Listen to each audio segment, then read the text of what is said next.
அதிகாரம் 34. பின்னும் எலிகு மாறுத்தரமாக, ஞானிகளே, என் வார்த்தைகளை கேளுங்கள், அறிவாளிகளே, எனக்கு செவி கொடுங்கள். வாயானது போஜனத்தை ருசி பார்க்கிறது போல செவியானது வார்த்தைகளை சோதித்து பார்க்கும். நமக்காக நியாயமானதை தெரிந்து கொள்வோமாக, நன்மை என்னதென்று நமக்குள்ளே அறிந்து கொள்வோமாக.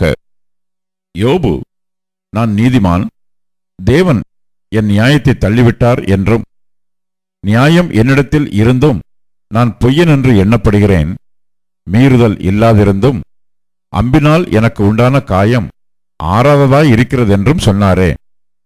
யோபைப் போலவே பரியாசம் பண்ணுதலை தண்ணீரைப் போல் குடித்து அக்கிரமக்காரரோட கூடிக்கொண்டு துன்மார்க்கரோட திரிகிறவன் யார்? எப்படி எனில், தேவன் மேல் பிரியம் வைக்கிறது மனுஷனுக்கு பிரயோஜனம் அல்ல என்றாரே. ஆகையால் புத்திமான்களே, எனக்கு செவி கொடுங்கள். அக்கிரமம் தேவனுக்கும் அநீதி சர்வ வல்லவருக்கும் தூரமாயிருக்கிறது. மனுஷனுடைய செய்கைக்கு தக்கதை அவனுக்கு சரிக்கட்டி அவனவன் நடக்கைக்கு தக்கதாக அவனவனுக்கு பலனளிக்கிறார். தேவன் அநியாயம் செய்யாமலும் சர்வ வல்லவர் நீதியை புரட்டாமலும் இருக்கிறது மெய்யே. பூமியின் மேல் மனுஷனுக்கு அதிகாரம் கொடுத்தவர் யார்? பூச்சக்கரம் முழுதையும் ஒழுங்குபடுத்தினவர் யார்? அவர் தம்முடைய இருதயத்தை அவனுக்கு விரோதமாக திருப்பினாராகில் அவனுடைய ஆவியையும் அவனுடைய சுவாசத்தையும் தம்மிடத்தில் இழுத்துக் கொள்ளுவார். அப்படியே மாம்சமான யாவும் ஏகமாய் ஜீவித்துப்போம், மனுஷன் தூளுக்கு திரும்புவான்.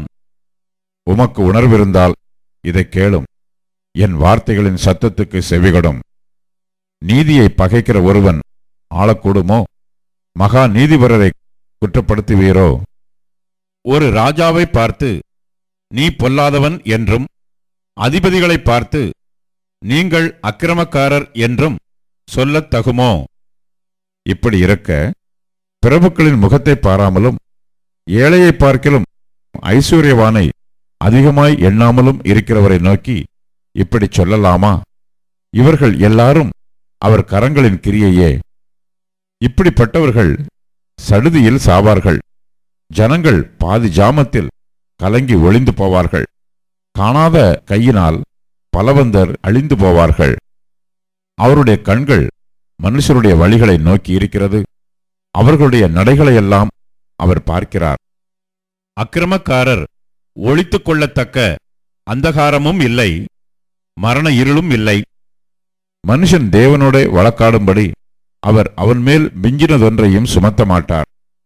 ஆராய்ந்து முடியாத நியாயமாய் அவர் வல்லமையுள்ளவர்களை நொறுக்கி வேறே மனுஷரை அவர்கள் ஸ்தானத்திலே நிறுத்துகிறார். அவர்கள் கிரியைகளை அவர் அறிந்தவரானபடியால் அவர்கள் நசுங்கிப் போகத்தக்கதாய் இராக்காலத்தில் அவர்களை கவிழ்த்து போடுகிறார். அவர்கள் அவரை விட்டு பின்வாங்கி அவருடைய எல்லா வழிகளையும் உணர்ந்து கொள்ளாமல் போனபடியினாலும், எளியவர்களின் கூக்குரல் அவரிடத்தில் சேரும்படி செய்ததினாலும், சிறுமையானவனுடைய கூக்குரலை கேட்கிற அவர் எல்லாரும் பார்க்கும்படி அவர்களை துன்மார்க்கர் என்று அடிக்கிறார். மாயக்காரன் ஆளாதபடிக்கும் ஜனங்கள் சிக்கிக் கொள்ளப்படாதபடிக்கும் ஒரு ஜனத்துக்கானாலும் ஒரு மனுஷனுக்கானாலும் அவர் சமாதானத்தை அருளினால் யார் கலங்க பண்ணுவான்? அவர் தமது முகத்தை மறைத்தால் அவரை காண்கிறவன் யார்? நான் தண்டிக்கப்பட்டேன், நான் இனி பாவம் செய்ய மாட்டேன். நான் காணாத காரியத்தை நீர் எனக்கு போதியும்.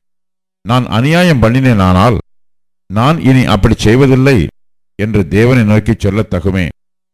நீர் அப்படி செய்ய மாட்டோம் என்கிறபடியினால் உம்மோடு இருக்கிறவர்களில் ஒருவனை உமக்கு பதிலாக அதை செய்யச் சொல்வீரோ? நான் அல்ல, நீரே தெரிந்து கொள்ள வேண்டும். அல்லவென்றால் நீர் அறிந்திருக்கிறதை சொல்லும். யோபு அறிவில்லாமல் பேசினார். அவர் வார்த்தைகள் ஞானமுள்ளவைகள் அல்லவென்று புத்தியுள்ள மனுஷர் என் பட்சமாய் பேசுவார்கள். ஞானமுள்ள மனுஷனும் எனக்கு செவி கொடுப்பான். அக்கிரமக்காரர் சொன்ன மறு உத்தரவுகளின் நிமித்தம் யோபு முற்றமுடிய சோதிக்கப்பட வேண்டியதே என் அபேட்சை. தம்முடைய பாவத்தோடு மீறுதலை கூட்டினார். அவர் எங்களுக்குள்ளே கைகொட்டி தேவனுக்கு விரோதமாய் தம்முடைய வார்த்தைகளை மிகுதியாக வசனித்தார் என்றான்.